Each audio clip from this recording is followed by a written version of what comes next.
Dulu saya ada instruktur gym saya. Dia bilang begini, percuma kalau lu latihannya rajin, tapi makannya salah. Pasti yang olahraga tahu ya. Percuma olahraga supaya nurunin berat badan, habis olahraga kue tiaw, nasi goreng, lontong sayur.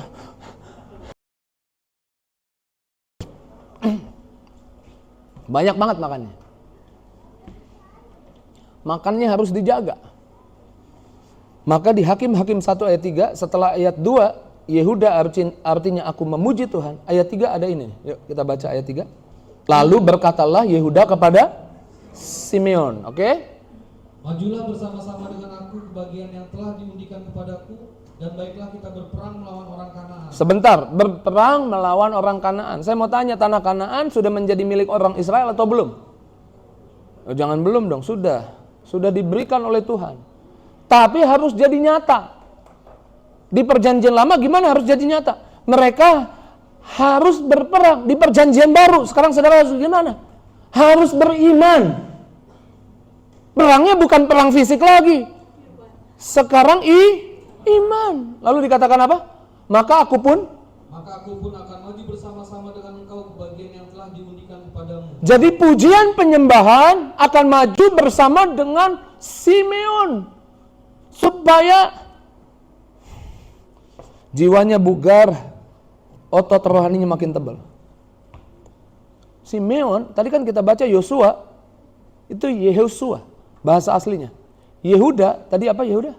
Yada, artinya aku memuji Tuhan. Sekarang Simeon, yuk kita cek Simeon apa? Next slide. Simeon berasal dari akar kata Syama, yang berarti apa?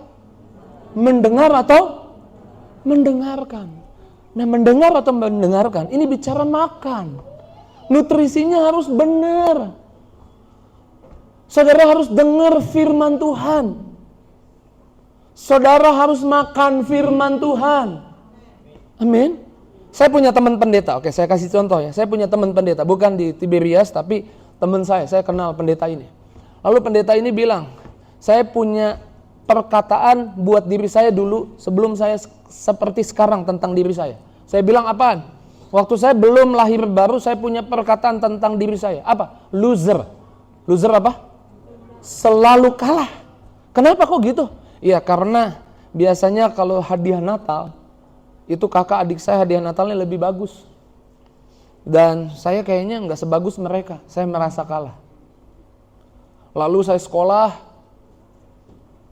pendidikan olahraga, teman-teman nilainya bagus. Saya jelek, saya merasa kalah. Jadi saya punya perkataan diri saya adalah orang yang selalu kalah. Oh gitu saya bilang. Waktu saya mulai beranjak katanya ABG gitu.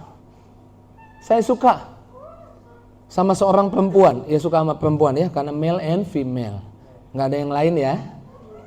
Yang male harus suka female, yang female harus suka yang male. Nggak bisa male sama male. Jeruk makan jeruk nggak boleh. Female sama female nggak boleh. Oke, jadi dia suka sama teman wanita.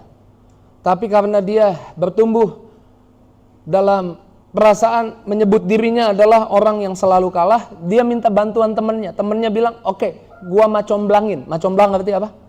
Jodohin. Oke, kemudian dikenalin, makan bersama, dikenalin. Dan ujungnya, macomblangnya yang jadian sama cewek itu. Aduh, oh biasa itu lagi ya. Aduh, biasa. Aduh. Dia bilang, saya sekali lagi menyimpulkan, saya orang yang selalu kalah.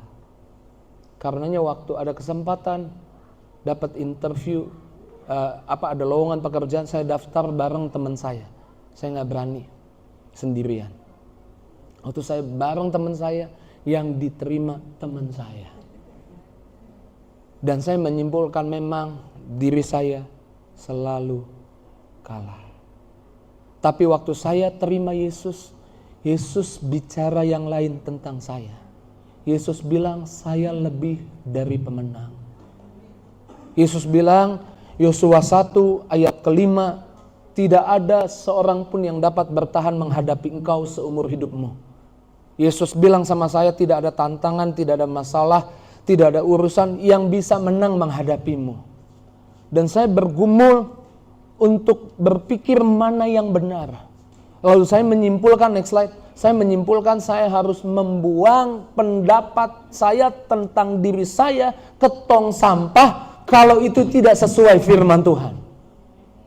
Kalau kita nge-gym, kita olahraga tapi makannya sembarangan, makanan yang sembarangan itu buang ke tong sampah dan makan makanan yang sehat. Amin. Terima firman Tuhan. Pilihlah untuk makan makanan yang benar. Pilihlah untuk mendengar dari Tuhan, bukan dengar dari dunia. Mendengar dari Tuhan, bukan dengar dari pengalaman pribadimu. Mendengar dari Tuhan, bukan mendengar dari apa kata orang. Kata orang 2025 susah, 2025 kita akan kesulitan. Oke, memang 2025 ada tantangan, ada masalah, tapi saya tidak akan susah. Perkataan saya akan susah, saya buang ke tong sampah, saya akan dipelihara, saya akan diberkati, saya akan lihat kebaikan Tuhan, saya akan lihat mujizat Tuhan. Walau 1000 rebah sisi kiri, 10.000 sisi kanan, itu tidak menimpa saya, karena itu yang Tuhan katakan buat saya, dan saya makan itu, saya terima itu, supaya jiwa saya sehat, supaya otot rohani saya makin kuat, supaya ada masalah tantangan, saya nggak sembunyi, saya nggak merasa takut, saya akan hadapi, dan saya tahu saya akan keluar sebagai pemenang, bahkan lebih dari pemenang. Tepuk tangan yang dahsyat yang luar biasa buat Yesus. Amin. Bilang kanan kirinya, jangan makan sembarangan. Amin. Saudara mau dilatih nggak nih sama saya nih? Saya instruktur gym saudara nih hari ini. Tapi spiritual gym, spiritual fitness, amin. Tengok kanan kirinya, bilang jangan makan sembarangan. Bilang makan makanan yang bergizi. Bilang buang ke tong sampah makanan yang gak sehat. Amin. Kita harus buang ke tong sampah. Perkataan orang yang gak sesuai firman, bicara menghakimi kita, melemahkan kita, buang ke tong sampah. Jangan makan itu. Kamu udah latihan memuji Tuhan tapi makan sembarangan, jadi lemah lagi. Teman saya bilang, waktu saya berpikir saya harus pilih yang mana, Tuhan bilang begini. Next slide. Yuk Pak Beri baca Yesaya 55 ayat 8 bahasa Indonesia masa kini. Yesaya 55 ayat yang ke-8, Tuhan berkata, pikiranku bukan pikiranmu dan jalanku bukan jalanmu. Tuhan bilang pikiranku bukan pikiranmu. Lalu Tuhan bilang apa? Jalanku bukan jalanmu. Ayat 9. Setinggi? Yesaya 55 ayat yang ke-9, setinggi langit di atas bumi, setinggi itulah pikiranku di atas pikiranmu dan jalanku di atas jalanmu. Tuhan bilang, kamu mau lihat jalanku di hidupmu? Jalan Tuhan di hidup kita apa? Ada pintu yang orang gak bisa buka, Tuhan buka buat kita.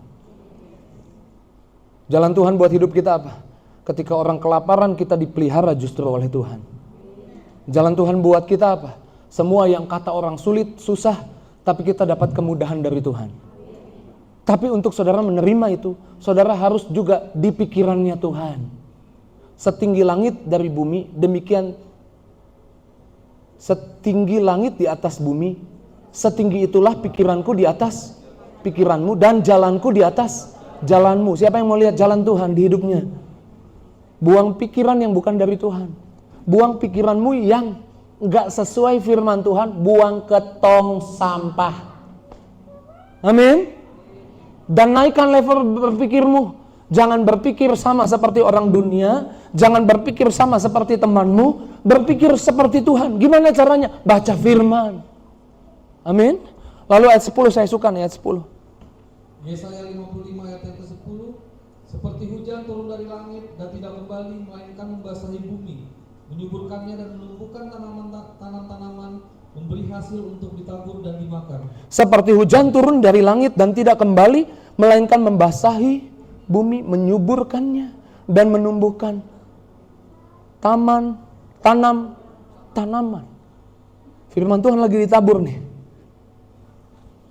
seperti sebuah energi yang membuat hatimu bahagia, hatimu sukacita, takutnya pergi, gentarnya pergi, amin. Kecemasannya pergi, tapi yakin, tapi percaya ada kebaikan Tuhan. Ayat 11 bilang apa? Yesaya 55 ayat yang ke-11, begitu juga perkataan yang kuucapkan tidak kembali kepadaku dengan sia-sia. Ulang Pak, ulang sekali lagi, sama-sama jemaat baca, 2, 3. Begitu juga perkataan yang kuucapkan tidak kembali kepadaku dengan sia-sia, tetapi berhasil melakukan apa yang aku kehendaki dan mencapai segala yang kumaksudkan. Begitu juga perkataan yang kuucapkan, firman Tuhan tidak kembali sia-sia, amin. Tetapi berhasil melakukan apa yang kata Tuhan ku kehendaki dan mencapai segala yang. Slide berikutnya, terimalah firman Tuhan. Bilang kanan kirinya, terima firman Tuhan. Bilang firman Tuhan akan berhasil di hidupmu. Terima firman Tuhan, kesembuhan akan berhasil tercurah di hidupmu. Terima firman Tuhan, kelimpahan akan berhasil mengalir di hidupmu. Terima firman Tuhan, kekuatan baru akan berhasil meledak di hidupmu, amin. Terima firman Tuhan, semangat baru akan berhasil memprovokasimu menghadapi tantangan, menghadapi masalah, dan kau keluar sebagai pemenang, bahkan lebih dari pemenang. Ini tepuk tangan yang dahsyat, yang luar biasa buat Yesus. Udah kerasa makin bugar? Udah rasanya mau meledak-ledak? Harus gitu, amin. Dari mimbar ini harus menghasilkan kekuatan, harus menghasilkan keberanian, harus menghasilkan iman. Saya nggak tahu masalahmu apa, tapi saya percaya Tuhan sedang semangatimu, Tuhan sedang mendorongmu, Tuhan sedang menguatkanmu, Tuhan sedang menumbuhkan otot-otot rohanimu, amin. Tuhan sedang meyakinkanmu bahwa dia sudah mati dan kematiannya tidak sia-sia. Kematiannya membuat hidup kita berubah semakin lebih baik. Ya, tepuk tangan sekali lagi yang dahsyat, yang luar biasa buat Yesus. Dan puji Tuhan, di Tiberias sesungguhnya kita diajar dua ini dijadikan satu ketika kita perjamuan. Ketika kita apa? Perjamuan. Pemain musik boleh siap-siap. Karena waktu kita perjamuan, dalam perjamuan kudus, kamu memuji Tuhan karena perbuatannya. Next slide. Dan menerima firman Tuhan yang membuatmu berhasil. Aku enggak sakit, aku sembuh. Yesus sudah sakit di kayu salib, dihancurkan tubuhnya. Karena kematiannya tidak sia-sia. Kematiannya menanggung semua penyakitku, menanggung semua kelemahanku. Waktu perjamuan, saudara sedang mempraktekkan memuji Tuhan. Aku bersyukur. Waktu perjamuan angkat darah Yesus, saudara sedang mengucap syukur karena kematiannya dan menerima janji Tuhan. Karena 1 Korintus 11 ayat 26, silakan Pak Beri. 1 Korintus 11 ayat yang ke-26, sebab setiap kali kamu makan roti ini dan minum cawan ini, kamu memberitakan kematian Tuhan sampai Ia datang. Terjemahan sederhana Indonesia bilang apa? Nah, sesuai perkataannya itu, setiap kali kita makan roti dan minum anggur dalam perjamuan kudus, artinya kita sedang memberitakan kematian Tuhan Yesus sampai Dia datang kembali nanti. Artinya waktu perjamuan kudus, next slide, kita sedang mengingat perbuatan baik Tuhan dengan mati menggantikan kita di atas kayu salib, sehingga membuat kita mengucap syukur. Yosua mati, Yehuda dikirim, Yehuda naik, aku memuji Tuhan, pujian naik. Dan kita menerima makanan, nutrisi yang sehat. Kita menerima janji Tuhan. Kemudian 1 Korintus 11 ayat 29-nya bilang apa? 1 Korintus 11 ayat ke-29, karena barang siapa makan dan minum tanpa mengakui tubuh Tuhan, ia mendatangkan hukuman atas dirinya. Jadi kalau ayat ini dibalik, saya percaya saya berdiri di hadapan orang-orang yang terlatih. Waktu angkat roti hosti, diangkat dalam nama Yesus. Kita ingat kematian Tuhan, ini bukan lagi roti, hosti, tapi ini tubuh Tuhan. Yang percaya boleh lambaikan tinggi tangannya. Waktu kita angkat anggur, kita percaya ini bukan lagi anggur, tapi ini darah Yesus. Di Tiberias kita diajar bahwa waktu kita angkat roti, ini benar-benar tubuh Yesus. Angkat anggur, ini benar-benar darah Yesus. Jadi karena barang siapa makan tanpa mengakui tubuh Tuhan, ia mendatangkan hukuman atas dirinya. Terbalik jadinya. Barang siapa mengakui tubuh Tuhan, darah Tuhan, ia mendatangkan apa? Berkat atas dirinya. Ayat 30 Pak. 1 Korintus 11 ayat yang ke-30. Sebab itu banyak di antara kamu yang lemah dan sakit, dan tidak sedikit yang meninggal. Itu kalau tidak mengakui tubuh Tuhan, tidak mengakui darah. Kalau mengakui tubuh Tuhan, darah Tuhan, tidak sedikit artinya banyak. Artinya semua yang di ruangan ini, sama-sama bilang amin. Semua yang di ruangan ini, yang perjamuan kudus, semuanya bukan lemah, tapi semuanya menjadi kuat. Bukan sakit, tapi sehat. Bukan meninggal, tapi umur panjang. Ini tepuk tangan dulu yang dahsyat, yang luar biasa. Memberitakan kematian Tuhan sampai Tuhan datang. Dan memuji Tuhan sampai Tuhan datang. Ketika Tuhan datang, kita dipeluknya, kita diangkatnya, kita semua berkumpul di kerajaan surga.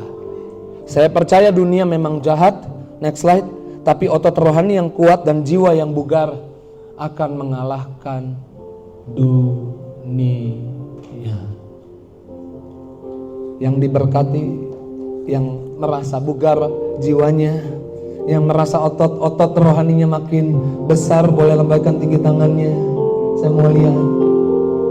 Oleh kuasa darah-Mu, Kau telah tebus dosaku.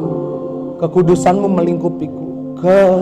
Kekudusan-Mu melingkupiku. Kasih-Mu mengalir.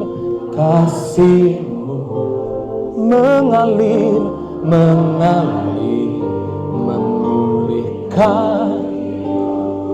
Sungguh besar, sungguh besar. Kau selamatkan dengan mati di kayu salib. Yosua mati, karenanya kami naikkan pujian. Yehuda diberikan. Kami terima firman-Mu. Simeon mendengar. Yuk kita bangkit berdiri sama-sama katakan. Oh kuasa darah. Beri tepuk tangan sama-sama.